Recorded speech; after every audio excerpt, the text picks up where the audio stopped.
Caspian Armani. I am the head chef and director of aHead. My day-to-day, wow. So there's service. That is the term we use in the industry for when guests start arriving, and that period of the day where we serve guests. That starts about 5, 6 o'clock.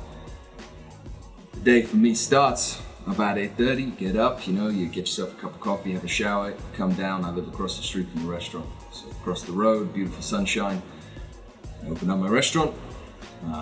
I turn the ovens on and the extractors, and it is like when Han Solo and Chewie sit in the Millennium Falcon. It's awesome.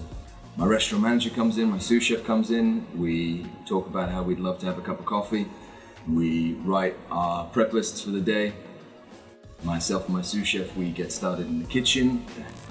I sit down with my sous chef and we look at some ordering.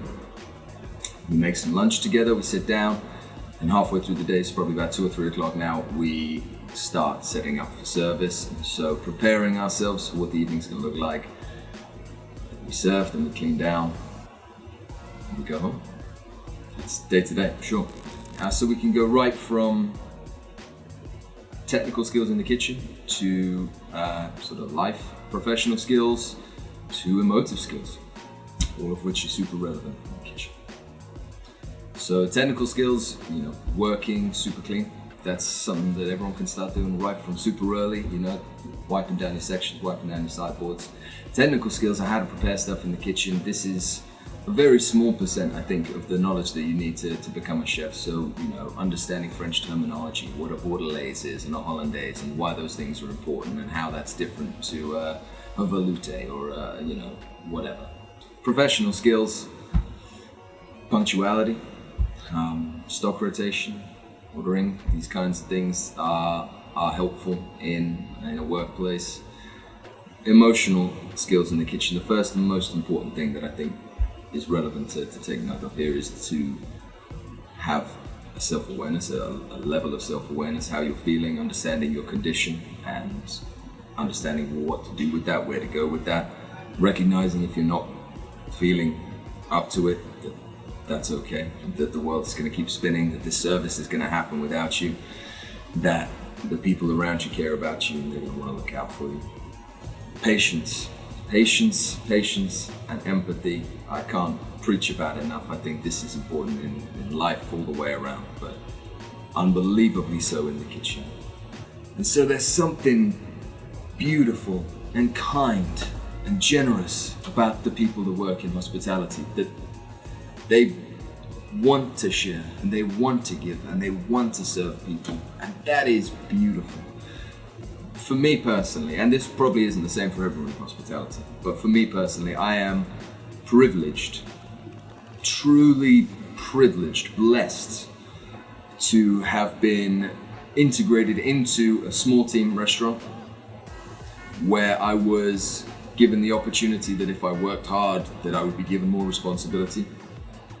The more responsibility that I got, the more I was able to impact those things. I got to a certain point where I was in charge of the restaurant and in charge of a team. That has been truly the greatest honor of my life. My hospitality journey, just a real quick snapshot. I started working at a street food stand when I was 13 or 14 in Brighton.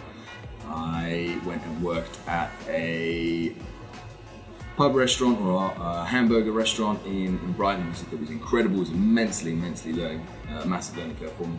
And I went to college, I went to BACA and then to Met, and I did 2 years of catering, hospitality stuff, which was awesome.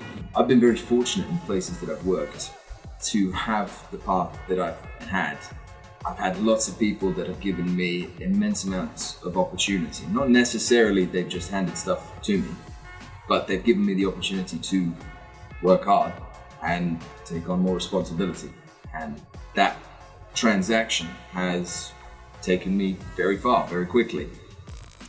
I am the head chef and I get £33,000 a year salary. I have 10% of the business and I get X amount in dividends every year. But again, this is not typical for what hospitality will offer you. What is typical for hospitality to offer you is dependent on the caliber of the restaurant, you will be paid differently. Wow, hamburgers, or maybe pancakes, or just bacon, man, just like so much bacon, just like all day, every day. Cheeseburgers, right? Everybody loves a cheeseburger, and it's so approachable and it's so friendly, and with the right price point, you know, it is accessible to everybody, and that is a wonderful thing.